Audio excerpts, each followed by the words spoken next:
अगर तुम कुछ टाइम से इंटरनेट पर हो तो तुमने ये सॉन्ग जरूर सुना होगा। एंड ये और कुछ लोगों ने ये डांस करते हुए जरूर देखा होगा। ये दोनों सॉन्ग एक जापानीज बैंड ने बनाया जिसने ये सॉन्ग भी बनाया था। And all this song written and perform by Japanese electronic hip hop band Creepy Nuts, जिनके member DJ Matsunaga and R-Shitei recently limelight में आए हैं। ऐसे आर्टिस्ट जिन्होंने टेलर स्विफ्ट और कान्ये वेस्ट जैसे बड़े बड़े आर्टिस्ट को भी पीछे छोड़ दिया स्ट्रीम्स में। एंड दिस सॉन्ग ब्लिंग बांग बांग was so popular in Japan and world wide कि इस सॉन्ग ने अकेले मांगा सेल्स को 10 टाइम्स बढ़ा दिया था। R Shitei first and only rapper जिसे बेस्ट फ्री स्टाइलर का क्राउन मिल रखा है 3 times in a row. And DJ Matsunaga well known in underground rap scene. एक मांगाका इनके म्यूजिक को इतना पसंद करते थे कि उन्होंने इनके सॉन्ग के नाम पर अपना मांगा का नाम रख दिया। और जब वो मांगा एनिमेट हुआ तो क्रीपी नट्स का कैमियो भी हुआ था। बॉर्न इन 1991, कोए नोगामी का स्टेज नेम आरसीते है, जिसका मतलब आर रेटेड होता है। अराउंड 11 साल के थे तब उन्होंने हिप हॉप को सुनना चालू किया। Kuhiko Matsunaga also known as DJ Matsunaga, underground scene में बहुत अच्छा जाना पहचाना नाम था उनका। बहुत skilled DJ, well known for mixing old school hip hop and electronic music. और इसने डीएमसी वर्ल्ड डीजे चैंपियन भी जीता था 2019 में, और फिर 2020 में ओलंपिक में क्लोजिंग सेरेमनी में भी परफॉर्म किया था। और क्रीपी नट्स 2013 में डुओ बना। दोनों ओसाका में मिले जब दोनों टीनेजर थे और डिसाइड किया अपना नया स्टेप म्यूजिक इंडस्ट्री में साथ में लेते हैं। जैसे पहले मैंने बोला कि क्रीपी नट्स का एक सॉन्ग पूरा एक एनीमे को इंस्पायर करता है, Call of the Night, written by Kotoyama. Kotoyama बहुत इंस्पायर्ड थे क्रीपी नट्स के सॉन्ग सुन के। उन्होंने अपने एक न्यू मांगा का नाम उनके सॉन्ग पे रखते हैं और उनसे कांटेक्ट करके परमिशन भी लेते हैं ये नाम यूज करने के लिए। और ऑफ कोर्स जब ये मांगा एनिमेट होती है तो उसके सॉन्ग के लिए क्रीपी नट्स को ही बुलाया जाएगा, जिन्होंने ओपनिंग सॉन्ग लिखी थी पहली बार किसी एनिमे के लिए। और जब इन आर्टिस्ट ने इस एनिमे के लिए म्यूजिक बनाया तो ऑफ कोर्स ये एक बैंगर हो गई। इनफैक्ट इन्होंने एक और म्यूजिक बनाया इसके लिए, लॉस्ट टाइम करके नाम है जिसका।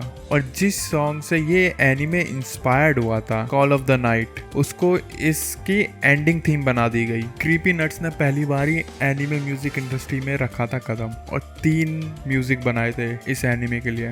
एंड जिससे creepy nuts well known artist बने जापान में। पर उनकी रीच को नई हाइट मिली जब मैशल का 2nd सीजन आया और उसकी ओपनिंग उन्होंने बनाई। मैशल का सीजन 1 इतना पॉपुलर नहीं था, पर इस सॉन्ग की वजह से एनिमे को बहुत बड़ा बूस्ट मिला। क्रीपी नट्स ने बहुत यूनिक साउंडिंग ओपनिंग बनाई जो आगे आने वाले समय तक जानी जाएगी। ट्रैक का नाम कुछ और होने वाला था, पर आर्टिस्ट ने सोचा ब्लिंग बांग बॉन रखते हैं क्योंकि ये उनके रॉ इमोशन को कन्वे कर रहा है। क्रीपी नट्स का now most recent anime song है ओतोनोके। ये दान का ओपनिंग थीम है जो वर्ल्ड वाइड हिट हो चुका है। इस सॉन्ग के सैंपल डीजे मात्सुनागे ने बिली मरी के 1915 I have been floating down the old green river को सैंपल करके बनाया है।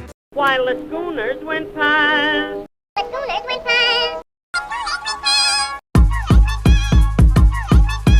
पर क्रीपी नट्स ने ये पहली बार नहीं किया है कि वेस्टर्न सॉन्ग को उठा के सैंपल कर दिया है, क्योंकि 1969 का सॉन्ग माइटी ग्रेट फीलिंग भी यूज करा था अपने सॉन्ग में, जिसका नाम था how to get high legally. पर वीट तो इलीगल है जापान में। इस अच्छी बीट के साथ आरसीते का टैलेंटेड रैपिंग स्किल और lyricism go hand in hand, जिससे ये सॉन्ग बहुत ही कैची बनता है। पर ये सॉन्ग सिर्फ एक कैची सॉन्ग नहीं है, इसमें बहुत सारे रेफरेंस भी है योकाई और एलियंस के। जैसे टाइटल को ही ले लो ओतोनोके, जो एक फेमस अर्बन लेजेंड यामानो के स्पिरिट पर बेस्ड है। और हाय रेता हाय रेता हाय रेता, इसका मतलब होता है मैं अंदर हूँ, जो यामानो के इस वर्ड को बार बार बोलती है। 2 चैन पे इसकी एक स्टोरी है। एक बाप बेटी माउंटेन में ड्राइव कर रहे होते हैं कैंपिंग करने के लिए।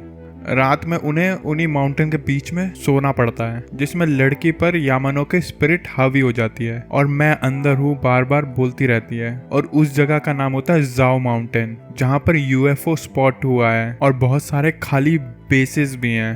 और स्नो मॉन्स्टर भी देखे गए हैं उस जगह पे। और यामानोके का मतलब होता है माउंटेन योकाई और सॉन्ग का टाइटल है ओतोनोके साउंड योकाई। और लिरिक्स डीमन इन चाम्बरा रेफरेंस है डीमन स्लेयर का। एंड लिरिकल चेनसो मैसेकर सुनते ही हमें चेनसो मैन की याद आती है, पर इसका रेफरेंस टेक्सास चेनसो मैसेकर भी हो सकता है। क्रॉसिंग द एंडलेस सीज का मतलब वन पीस है। हम्स सिंगिंग शालाला नारुतो के ओपनिंग का रेफरेंस है। ये तो हो गए दूसरे एनिमे को शाउट आउट, पर इस सॉन्ग में और भी ऐसे कई रेफरेंस है योकाई के और एलियंस के भी। जैसे एक लाइन है क्वाबरा क्वाबरा, ये वर्ड तब यूज करा जाता है जब स्पिरिट को भगाना होता है। वहीं पर सादा चान एक काया चान, इसका मतलब है सादाको और कायाको दोनों जापानीज हॉरर मूवी के गोस्ट हैं। वहीं इस सॉन्ग में 4 का बार बार यूज किया जाता है सॉन्ग में, क्योंकि 4 का साउंड करता है जापानीज में डेथ। वहीं इसके म्यूजिक वीडियो पे जाओ तो इसकी प्रोडक्शन क्वालिटी बहुत ही हाई है। बड़े हैंड और मूवमेंट ऐसा दिखा रहे हैं जैसे ये खुद एक घोस्टली फिगर है या फिर उसके जैसा दिखना चाहते हैं। Rotating platform is inspired from Fiend song by Travis Scott and this big 3D animation जिसे रेंडर करने के लिए I don't know 3D artist के पास नासा का पीसी होगा। ये इंस्पायर्ड है Cash in Cash Out song से। क्रीपी नट्स एक हिप हॉप आर्टिस्ट ग्रुप है, तो ऑफ कोर्स ये वेस्ट के हिप हॉप से इंस्पायर्ड होंगे। And this is how they made their biggest hit this year back to back. पहले Bling Bang बॉन्ग एंड नाउ ओतोनोके। वेल अगर ऐसे ही एनिमे रिलेटेड वीडियोस और चाहिए तो मेरा चैनल चेकआउट करो and subscribe to my channel. I made more video on दान, so be sure to check him out. Subscribe to my channel.